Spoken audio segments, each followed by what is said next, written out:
کے دماغ دم کے ساتھ جاتا ہے انشاءاللہ تعالیٰ وہ 10 خوراکی مریض کو آپ دے دے تو دم ٹھیک ہو جاتا ہے بالکل. ہم نے اپنے مسجد پہ بہت آزمایا ہے اور جس کے پھیپھڑوں میں پانی ہو اس کے لیے بھی وہ نسخہ بہت اچھا کام کرتا ہے. دوستو آپ ایسے کر لیں کہ آپ 2 کلو پٹکنڈے کا راکھ لے لیں. 2 کلو پٹکنڈے کا راکھ لے لیں اور اس میں 2 تولے سیمل پار اچھے والا اس کو باریک پیس کر اس راکھ کے ساتھ ملائے اور اس کو 8 کلو پانی میں ڈال دے اور 3 دن اس کے اندر صرف روزانہ 2-3 دفعہ لکڑی ہلاتے رہے جس طرح ہم نمک نکالتے ہیں.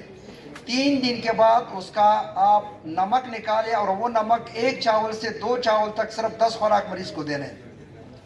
10 خوراک دینے دودھ کے ساتھ انشاءاللہ تعالیٰ. جتنا شدید دم ہو ہم نے 16 سال کی جو مریض تھی جو میڈیسن کھاتے تھے اس کو ہم نے دیا.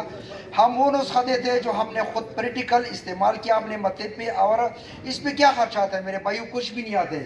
پٹکنڈا تو عام ملتے ہیں اس کو جلا دے تو 2 تولے سنم پار جو ہے وہ کیا ریٹ ہے اس کا؟ کچھ بھی نہیں ہے. اور یہ سالوں بھر اس کا آپ اتنا سا نسخہ بن جائے کتنا ہوتا ہے؟ چاول 2 چاول اس کا کیا خوراک ہے؟ تو یہ جو ہے یہ سستا چیزیں ہے. اور یہ لوگ جو اسٹیرائڈ وغیرہ استعمال کرتے ہیں ڈیکسا وغیرہ آج کل لوگ چیستون وغیرہ اس طرح چیزیں بہت سے استعمال کرتے ہیں ساری زندگی جس سے پیر گردے اور پھیپھڑی یہ سارا چیزیں خراب ہو جاتے ہیں. تو یہ نیچرل علاج ہے میرے بھائیو. ہر بندہ جو بھی کچھ ہو جس کے پاس تھوڑا سا بھی ہو تو وہ چیزیں لوگوں کے بتا دے کہ جو بنانے میں بھی آسانی ہو اور وہ کام بھی اس کا 100% رزلٹ ہو. تو میں سب لوگوں کا مشکور ہوں.